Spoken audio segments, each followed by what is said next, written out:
Hey everybody, this is Dr. Maples. Welcome back to the channel. Today I want to unravel one of the great mysteries of the university system, and that's all these professor titles that you see in your professor's emails. Assistant, associate, full. What does all this mean? And more importantly, how can you as a student put this to use in everything from your scheduling to choosing who you want to work with in a mentor-mentee relationship? We got a lot to talk about today, so what do you say we get started? Professor ranks are an important part of the university system, and they represent milestones in a professor's career.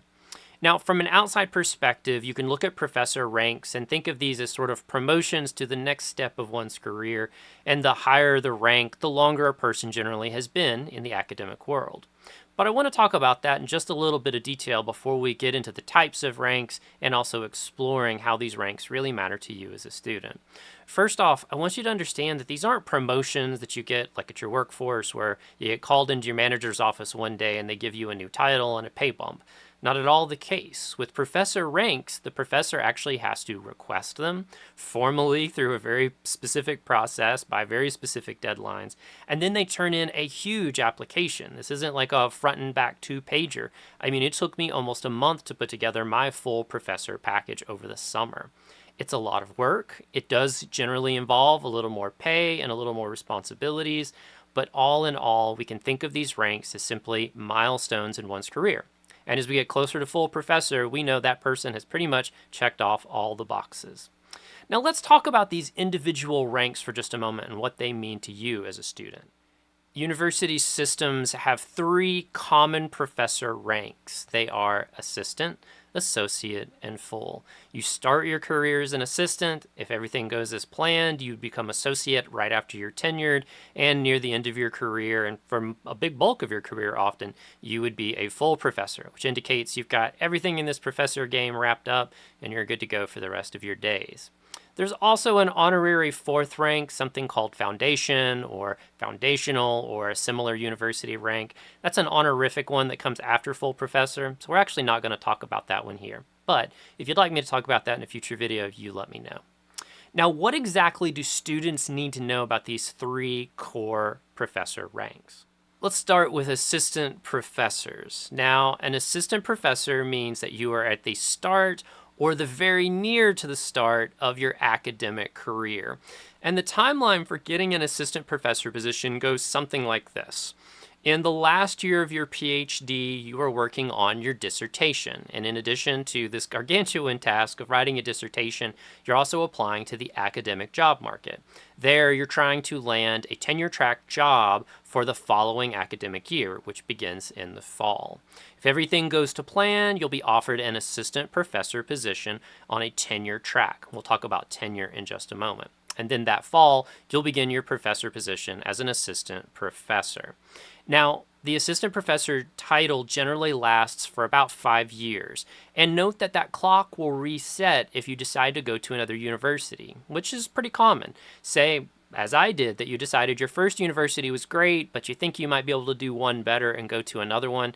You go to this new university, you start that 5-year clock over. And more or less when that 5-year clock, or near 5 years, depending on your contract and your university policies, you'll then go through the process of applying for tenure. Tenure is an important buzzword that you probably heard, but let's take a brief moment and explain that.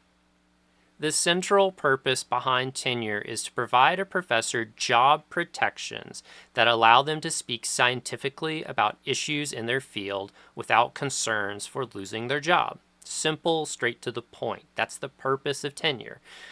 Often we hear about tenure as a job for life, and professors don't have to do anything after they get tenure. And I gotta say, none of that is accurate. Tenure is not a guarantee. Things like quality of life crimes can get you fired from a tenure track job. And likewise, universities can remove your position if they defund your major. There's other university policies about like if the university's having financial issues, they have the freedom to cut tenure track lines. Tenure is not a lock and stock guarantee that you're going to have a job for life. The simple purpose is that you're guaranteed to have some job protections. The cool thing is that as you move up in your professor career, you get these protections, but as an assistant professor, you actually don't. So you have to be a little bit more cautious about that process. But around year 5, you can apply for tenure. And generally speaking, this is also when you apply for your next professorial rank, and that's associate professor. Associate professor is where you get that first professorial rank bump, and you generally get a small pay bump, but you also get more expectations. For example, you're going to be asked to serve more time on committees. You're now going to be part of the tenure track process for other assistant professors in reviewing their applications.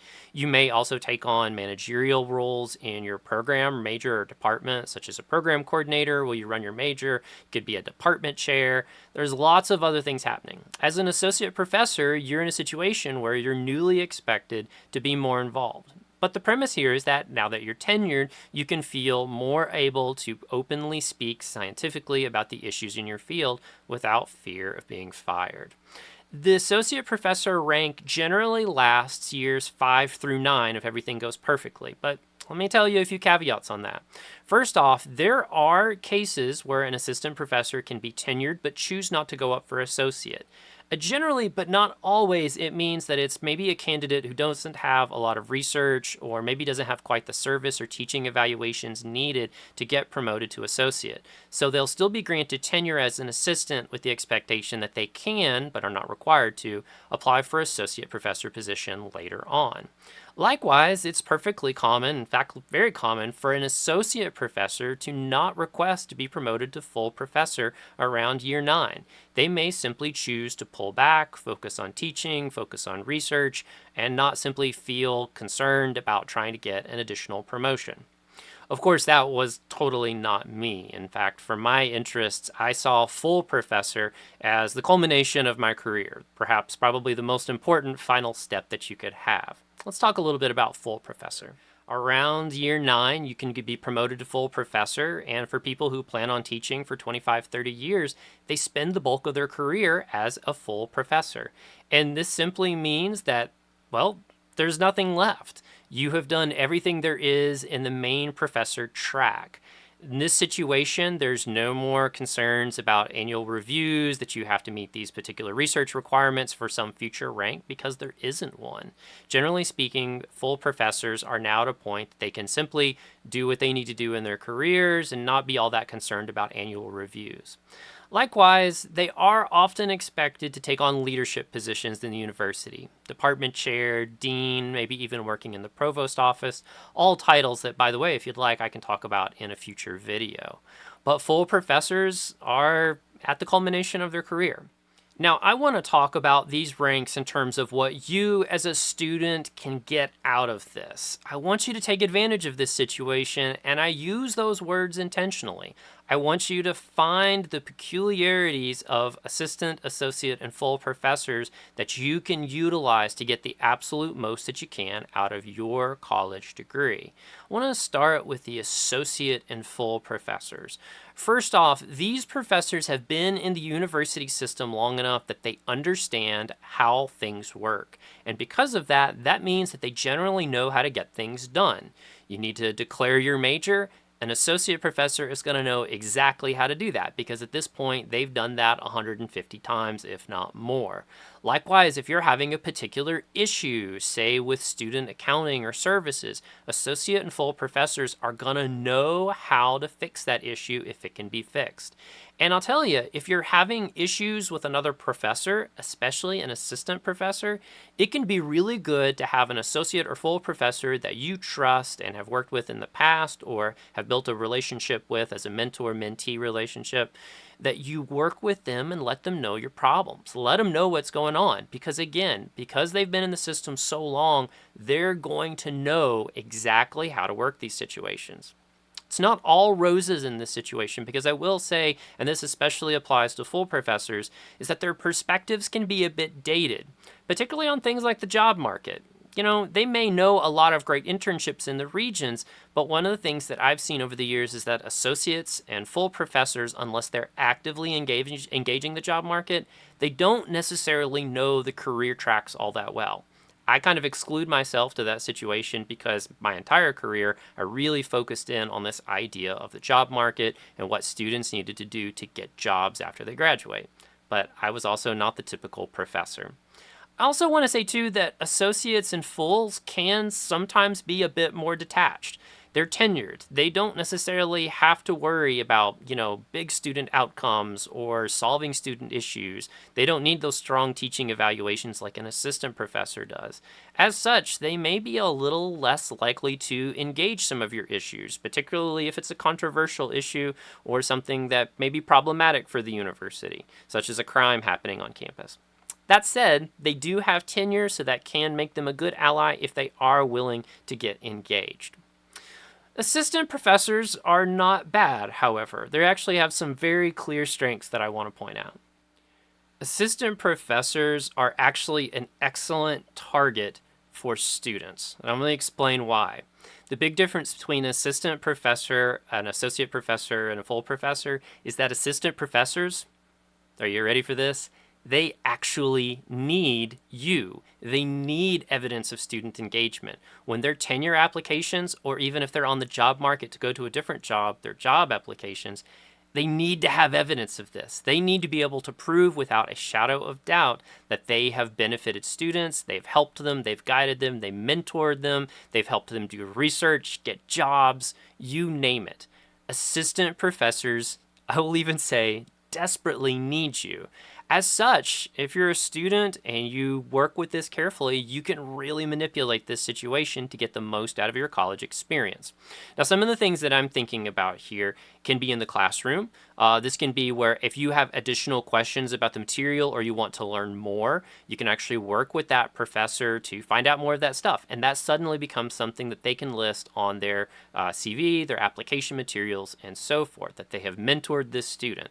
If you want to publish research for the first time, assistant professors are the way to go because A, they need evidence of student engagement, and there's nothing better than a student publication where they maybe have co-authored it or mentored it as chair. But B, they also need research. So if they have a research project where maybe, you're really good at, editing work or writing about something, they could be an author on that paper and they can get credit towards their tenure applications for that. As such, they need you. You got to take advantage of that. One of the things that I love too about assistant professors is that they are basically you plus about 7 or 8 years from graduate school. In this situation, they know the job market far better than associates and fulls. They may not have the networks and connections, but they know the kinds of jobs that are out there because they've been talking about that not all that long ago as an undergrad. Likewise, too, if you're interested in going into the academic world, they can be an excellent guide because they know exactly what's happening on the academic job market, whereas a full professor has probably been removed from that for a decade plus, unless they centrally focus on that. Overall, I find that assistant professors are more accessible. And again, it goes back to the fact that they need you probably more than you need them. But at the same time, they have very heavy workloads. The first 5 years of my career were by and far the busiest. In many ways, because I was writing constantly, I was teaching new classes, I was preparing new materials, I was mentoring lots of students. I mean, I did tons and tons and tons of teaching related service work, research, whatever, in those first 5 years. It was just busy, busy, busy. It literally was a blur. And that was because that workload and expectation on me was really high. I was putting in a lot of 50, 60-hour weeks, especially in those first 2 years. So understand that they can be very busy, but you have the advantage that they actually need you. So assistant professors can be an excellent target for a lot of issues you may be having. Let's give you some basic points to walk away with at the end of the day here. Now, in the past, when I've helped students sign up for classes or helped them get with the right professor for the right situation, I had 5 things that I kept in mind that I always would remind students whenever I had the chance. And they are as follows. First off, who should you take your classes with if you have a choice? Well, if you have the option, try to take your classes with assistant and associate professors. That may sound surprising, but let me explain myself. First off, assistant professors, even though they're still learning to teach, they can be the most engaging teachers because they're still trying to work through all this material. They're still talking about the things that they just learned about in graduate school. They're still new, engaged, and getting into the process. And remember, assistant professors need you, so they're trying to get great teaching evaluations. Associate professors, in my experience, are right past that because they've got tenure, so they don't have to be so worried about the teaching evaluations, but they know the material. And on top of that, at this point, they've probably taught the class you're taking 4 or 5 years now, so they know their material. Full professors, I'm thinking about myself here a little bit too, is that as you get later in your career, you get less interested in updating your lecture slides. You get less interested in trying to make sure that you're on top of the new articles and new research and so forth. That's not the case with assistants and associates. They're still involved in that process just from tenure, either building up to tenure or just past it. And so they generally tend to be your best instructors. Second, if you want to publish research, assistant professors are the way to go. Now look, if an associate or a full professor says, hey, I like your work, I'd love to publish a paper with you, do it. That is awesome. But generally, if you're a student who is trying to feel this idea out of publishing a paper for the first time, which, by the way, if you're going into graduate school, you should, yes. I've got a whole series on publishing undergrad research if you're interested. I'd be happy to talk more about that as needed. But if you're looking to publish a paper, assistant professors, A, need student engagement for their materials when they apply to associate professor and tenure or to other jobs. And B, they can get credit for that publication. As such, they have a vested interest in being a co-author and publishing something with you. As such, work with assistant professors, unless an associate or a full offers, to publish research because they're going to be a great target for that. Now, third, if you have an issue on campus, like a serious problem that's happened, such as a crime on campus, or you're even just having housing issues or personal life issues or anything like that, associate and full professors can be excellent.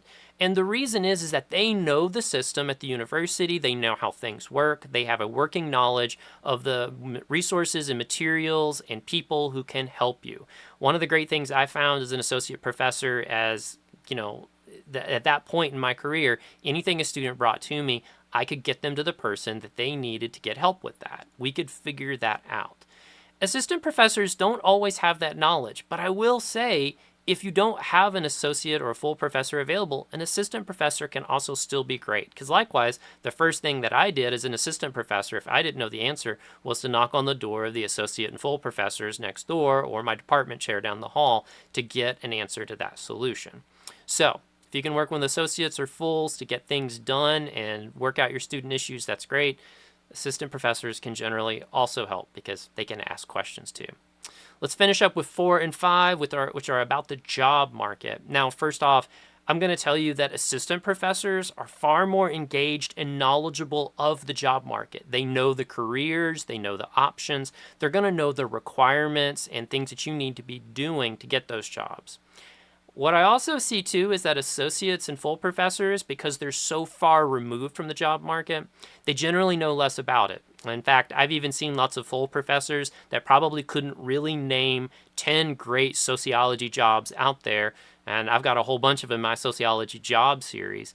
As such, stick with the assistants for learning about the job markets. But if you're looking for internships or you're looking for like connections or LinkedIn networks to find jobs, associates and fulls can be great because they've already had a lot of students go into the job market potentially, and you can get in contact with those folks. You can look them up on LinkedIn. You can ask the professor, hey, I want to do an internship position. Can you help me out? Do you have any former students that could help me, and so forth? And that generally will pay dividends. An assistant professor is generally too recently in the area to have those connections, unless they're maybe in like year 4 or so, because it really takes some time to establish those kinds of relationships, unless it's already just really inherently developed in your department. And let's be honest, a lot of sociology departments and departments in general are not doing what they need to make sure our students are getting jobs. Gosh, I could do a whole video series on that. In fact, I have. We'll leave that there. All in all, professors of any kind can help you, but there are specific cases where assistant, associate, and full professors can be helpful. And if nothing else from this video, you now understand those weird email signatures. Now, if you think it would be helpful, I could talk about future job titles, things like deans and provosts and department chairs, because there's a lot of chairs on university campuses. I could tell you what those mean. I could talk about the differences between adjuncts and instructors. Let me know in the comments what would be helpful for you. But for now, we'll wrap this one up. Thanks for watching. Please like and subscribe, and please share this with a friend. That's how this channel grows. I appreciate you. Have a great one.